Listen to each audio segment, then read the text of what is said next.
Hello everyone, I welcome you all to I exam B daily BPD analysis के आज की इस video में आप सभी का स्वागत है, जहां पे हम लोग देखेंगे 8 फरवरी 2023 के इंपॉर्टेंट करंट अफेयर्स। तो चलिए शुरू करते हैं। जैसे कि आप सभी को पता है, हम हर एनालिसिस वीडियो के लास्ट में 2 क्वेश्चंस को छोड़ के जाते हैं, जिसके आंसर्स आपको कमेंट सेक्शन में देने होते हैं। तो कल के वीडियो में जो पहला क्वेश्चन था, फर्स्ट फेज ऑफ डिजी यात्रा इनिशिएटिव वाज लॉन्च्ड इन। डिजी यात्रा इनिशिएटिव का पहला फेज कब लॉन्च किया गया था? सबसे पहले डिजी यात्रा इनिशिएटिव क्या है? मिनिस्ट्री ऑफ सिविल एविएशन के द्वारा लॉन्च किया गया यह इनिशिएटिव पैसेंजर्स को एयरपोर्ट्स में जो वेरियस चेक पॉइंट्स होकर के गुजरना पड़ता है, उनके टिकट की चेकिंग के लिए, आइडेंटिफिकेशन की चेकिंग के लिए, उसको ईज करने के लिए, ताकि उनको बिना कांटेक्ट में किसी के आए और फेशियल रिकॉग्निशन सिस्टम के माध्यम से उन सबका बायोमेट्रिक ऑटोमेटिकली हो जाए। इस चीज को इंश्योर करने के लिए जो इनिशिएटिव है उसको क्या बोलते हैं?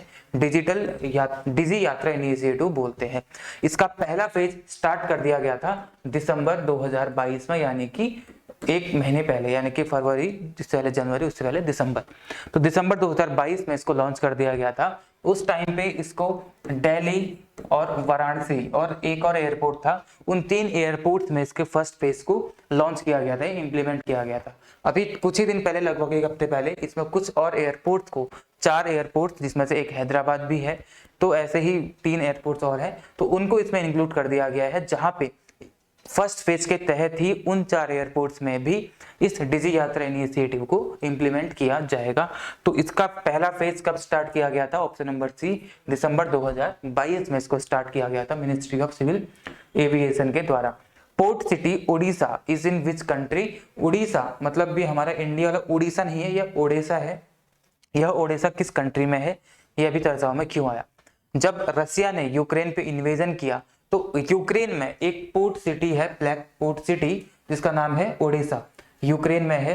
इस सिटी पर भी इन लोगों ने वहां पे हमले किए और यहाँ पे कुछ क्षति पहुंचा रहे हैं, ऐसी बात यहाँ पे की जा रही है, जिसकी वजह से तो यह उड़ीसा है, यह एक हेरिटेज साइट बेसिकली है और ये वहां पे डेंजर में आ गई है, और इसको यूएन ने अभी डेंजर लिस्ट में घोषित कर दिया गया। वर्ल्ड की हेरिटेज साइट जो कि अब डेंजर लिस्ट में है, उसका नाम है ओडिशा, और ओडिशा कहाँ पे है? यूक्रेन में है। तो इसका आंसर क्या हो जाएगा आपका? ऑप्शन नंबर बी, यूक्रेन हो जाएगा। इसको डेंजर लिस्ट में क्यों डाला गया? क्योंकि इससे तक यह इंश्योर किया जाए कि रसिया अब फर्दर वहां पे अटैक्स इस पे ना करे, इसको कोई क्षति ना पहुंचे, और यहाँ पे अगर कुछ ऐसा होता है तो पूरे इंटरनेशनली हर देश इसमें आगे आ जाए। और इस मतलब इसको बेसिकली सिक्योरिटी प्रदान करने के लिए इसको यहाँ पे वहां पे डाला गया है वर्ल्ड हेरिटेज साइट की डेंजर लिस्ट में। ठीक है, तो यह 2 क्वेश्चंस थे जिसके आंसर आपको देने थे। इसका आंसर हो गया दिसंबर 2022 और इसका आंसर हो गया यूक्रेन। आगे बढ़ते हैं। आज कोई इंपॉर्टेंट डे नहीं है, तो हम लोग सीधे अपने सेक्शंस की तरफ बढ़ेंगे, जिसमें पहला ही सेक्शन हमारा कौन सा होता है? राष्ट्रीय सेक्शन। तो देखिए राष्ट्रीय सेक्शन में क्या इंपॉर्टेंट बनी है? Ministry of agriculture and farmers welfare signed MoU for developing a national interactive digital platform to strengthen extension system. अभी हाल ही में मिनिस्ट्री ऑफ एग्रीकल्चर और फार्मर वेलफेयर ने एक संस्था, यानी कि एक बेसिकली एक कंपनी बोल सकते हैं या फिर एक एंटरप्राइज बोल सकते हैं, उसके साथ, जिसका नाम क्या है? डिजिटल ग्रीन, इसके साथ एक एमओयू साइन किया है। इस एमओयू को साइन करने के पीछे उनका मकसद क्या है? वह हमारे एक्सटेंशन सिस्टम को, जो एग्रीकल्चर इकोसिस्टम है, उसमें जो एक्सटेंशन सिस्टम है उसको स्ट्रेंथन करना है। इसके लिए एक नेशनल इंटरैक्टिव डिजिटल प्लेटफॉर्म को ओपन करना है, डेवलप करना है। इस प्लेटफॉर्म को डेवलप करने के लिए, ताकि एक्सटेंशन सिस्टम को स्ट्रेंथन किया जाए, उसके लिए इन्होंने इसके साथ, डिजिटल ग्रीन के साथ, एक एमओयू साइन किया है। अभी एक्सटेंशन सिस्टम क्या होता है?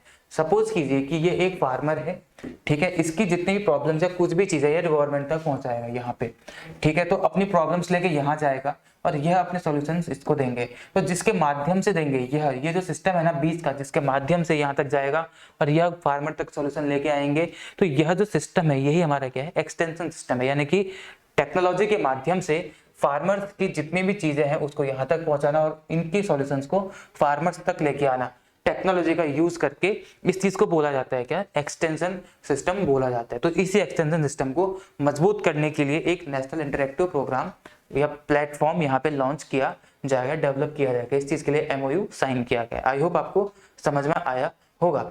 The proposed national digital platform, अब ये प्लेटफॉर्म क्या करेगा, will help make extension system more efficient, इस एक्सटेंशन सिस्टम को और ज्यादा एफिशिएंट बनाएगा और ज्यादा इफेक्टिव बनाने का ट्राई करेगा यह platform by connecting farmers to the strong foundation of digital agriculture ecosystem, जिसके तहत क्या किया जाएगा, इस फार्मर को इनके साथ और मजबूती से कनेक्ट किया जाएगा और उनकी फाउंडेशन को, बेसिकली जो डिजिटल एग्रीकल्चर इकोसिस्टम है इसकी फाउंडेशन को और ज्यादा यहाँ पे मजबूत किया जाएगा। इस उम्मीद के साथ, इस एम के साथ इसको यहाँ पे लॉन्च किया जाएगा। ठीक है, the MOU is with digital green, digital green के साथ इसको साइन किया जा रहा है। डिजिटल ग्रीन क्या है, एक सोशल एंटरप्राइज है that is leveraging the power of technology to support. अब इसमें मैंने बताया कि टेक्नोलॉजी के माध्यम से ये सारी चीजें की जाने वाली हैं, तो टेक्नोलॉजिकल सपोर्ट कौन देगा, यह डिजिटल ग्रीन इसमें टेक्नोलॉजिकल सपोर्ट देगा, इसी के लिए यहाँ पे MOU साइन किया गया है। ठीक है, to support small and marginal farmers to enhance their productivity and income, ताकि जो छोटे फार्मर्स, मार्जिनल फार्मर्स होते हैं वो लोग अपनी उत्पादकता को बढ़ाएं, उनकी इनकम बढ़े, उस चीज के लिए ही यहाँ पे इनको एक टेक्नोलॉजी का सपोर्ट यह डिजिटल ग्रीन प्लेटफॉर्म देगा। ठीक है, ये सारी बात यहाँ पे की गई है। आगे बढ़ते हैं, अब इसमें ये चीजें लिखी गई हैं, तो डिजिटल ग्रीन जिसके साथ MOU साइन किया जाने वाला है, यह फाउंड की गई थी रिकिन गांधी के द्वारा। Has been working with government in Bihar, और कौन कौन से स्टेट में यह गवर्नमेंट के साथ मिलकर काम कर रही है, यह एंटरप्राइज बिहार, झारखंड, उड़ीसा, आंध्र प्रदेश, तेलंगाना, इन स्टेट्स में अभी काम कर रही है यह digital green. Ministry of agriculture and farmers welfare की बात करते हैं तो नरेंद्र सिंह तोमर अभी क्या है, हमारे यूनियन मिनिस्टर है, और सुभा करण लाजे ये क्या है, हमारे मिनिस्टर ऑफ स्टेट है, किसके, इस ministry of agriculture and farmers welfare के। इस न्यूज से हमें इतनी जानकारी मिलती है। आगे बढ़ते हैं, अंतरराष्ट्रीय यानी कि इंटरनेशनल सेक्शन में आते हैं। India delivered 50 more buses to Sri Lanka at presidential secretariat premises under economic assistance of Indian government। Bharat की सरकार ने इसके तहत, किसके, economic assistance scheme EAS, economic assistance scheme के तहत अपने लाइन ऑफ क्रेडिट को एक्सटेंड किया, और उसी एक्सटेंशन के ही हिसाब से, यानी उसी एक्सटेंशन के ही अकॉर्डिंग 50 और बसों को श्रीलंका को अभी दिया है। भारत इसके तहत, इस EAC यानी कि इकोनॉमिक असिस्टेंस स्कीम के तहत 500 बसेस श्रीलंका को देने वाला है, जिसमें से 75 बसेस ऑलरेडी इंडिया श्रीलंका को दे चुका है। 50 बसें यानी कि 50 बसें इसके तहत और दी गई श्रीलंका को। कब दी गई, श्रीलंका 4 फरवरी को अपना इंडिपेंडेंस डे मनाता है, तो उसी दिन इंडिया के द्वारा श्रीलंका को दी गई 50 और बसें इकोनॉमिक असिस्टेंस सिस्टम के तहत, स्कीम के तहत इंडिया के गवर्नमेंट के द्वारा यह दिया गया। ठीक है, हाई कमिश्नर कौन है इंडिया के, गोपाल बगले हैं श्रीलंका में, इन्होंने ही हैंड ओवर किया श्रीलंका को ये 50 बसों को। ठीक है, commercial vehicle market maker Ashok Leyland had back the contract, in buses को देने का जो पूरा कॉन्ट्रैक्ट है किसके पास है, यह अशोका लेलैंड की सारी बसें है।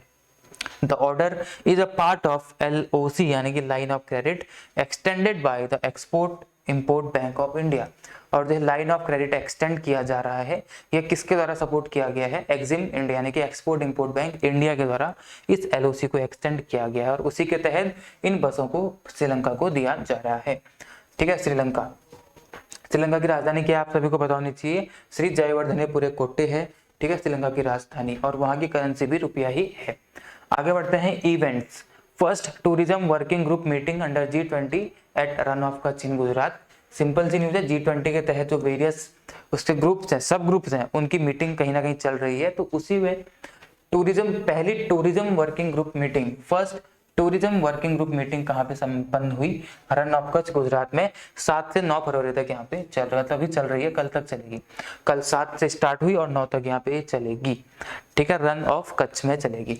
The first tourism working group meeting under G20 hosted by ministry of tourism started and more than 100 delegates would attend the meeting. इसमें 100 से ज्यादा डेलीगेट्स इसको अटेंड करेंगे, ऐसी बात की जा रही है।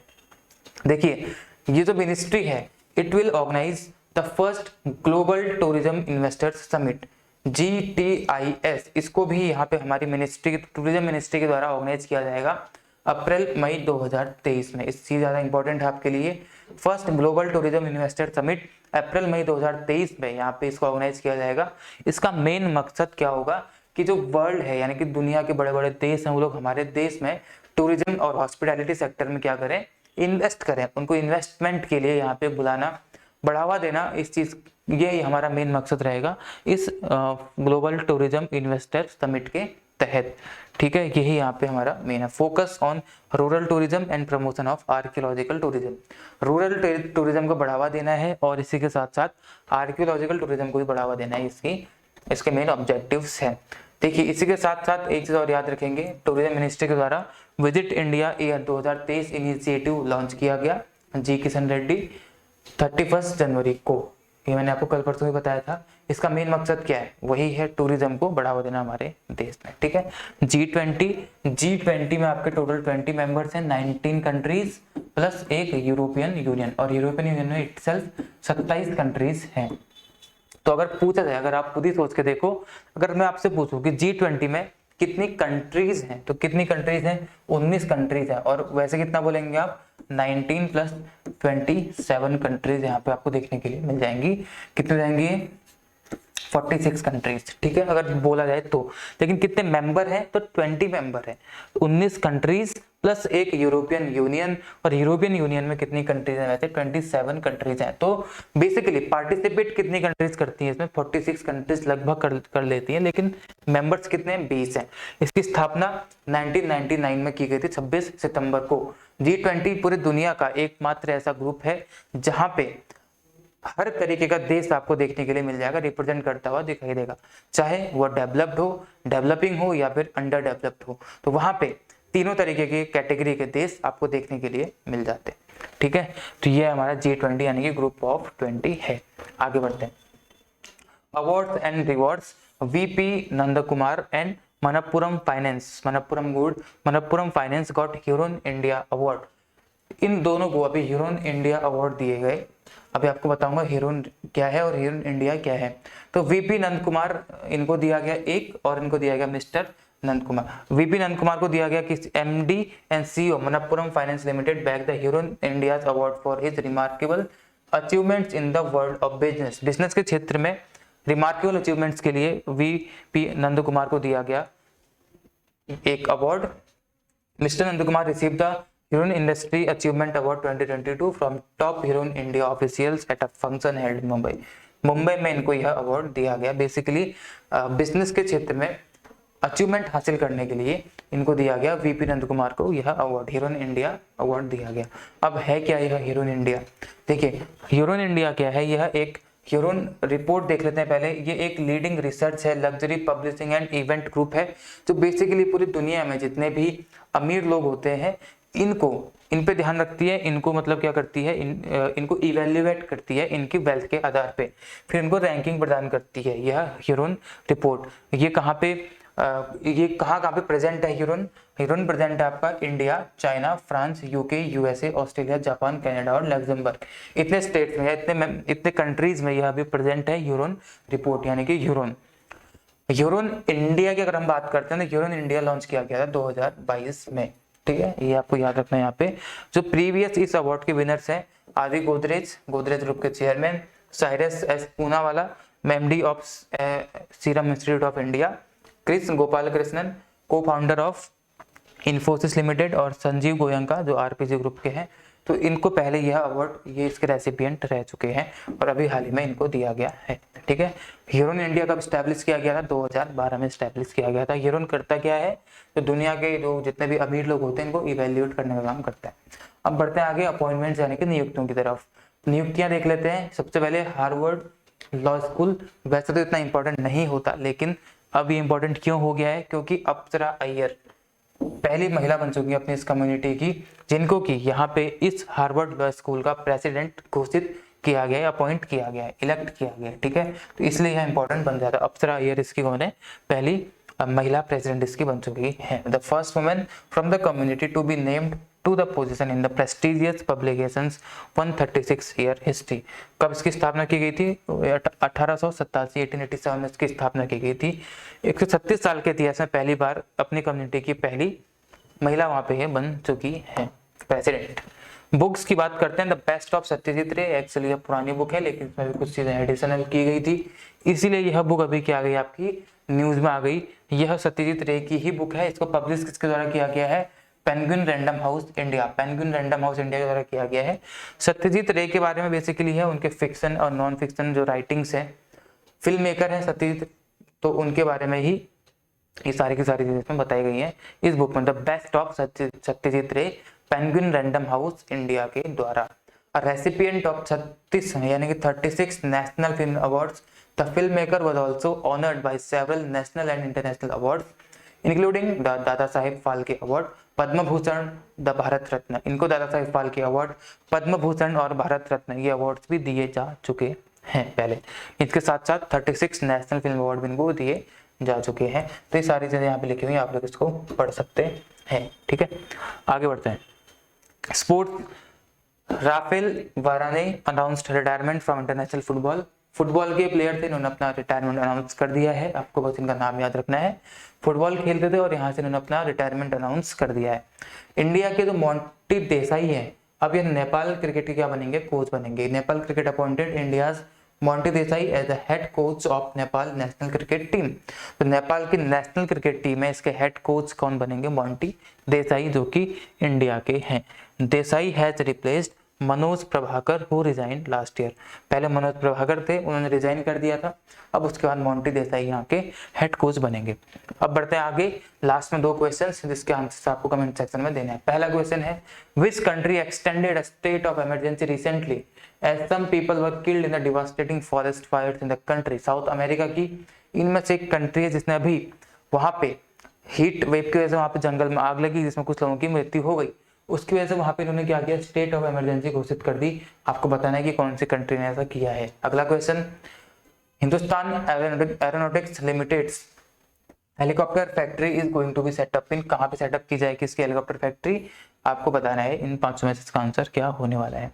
ठीक है, लास्ट में आपके लिए एक इंपॉर्टेंट काम जो आपको करना है, टेलीग्राम पे जाकर के SSCB को सर्च कर लेंगे, इस चैनल को, इसको जाके ज्वाइन कर लेंगे ताकि आपको जितने भी इंपॉर्टेंट अपडेट्स हैं, आपकी GA की तैयारी के लिए क्विजेस, मैथ्स, रीजनिंग, इंग्लिश के लिए क्विजेस, इन्फोग्राफिक्स आपको वहाँ पे मिल जाते हैं जिससे आप अपनी तैयारी को और बेहतर कर सकते हो। तो इसके लिए आपको इस चैनल को ज्वाइन कर लेना है। साथ ही साथ हमारा YT चैनल जिस पर आप वीडियो अभी इसमें देख रहे हैं SSCB, इसको सब्सक्राइब कर लेंगे और बेल आइकन दबा देंगे ताकि कोई भी इंपॉर्टेंट कंटेंट आप मिस ना कर पाए। ठीक है, यही हमारा YT चैनल भी है और यही हमारा टेलीग्राम चैनल भी है।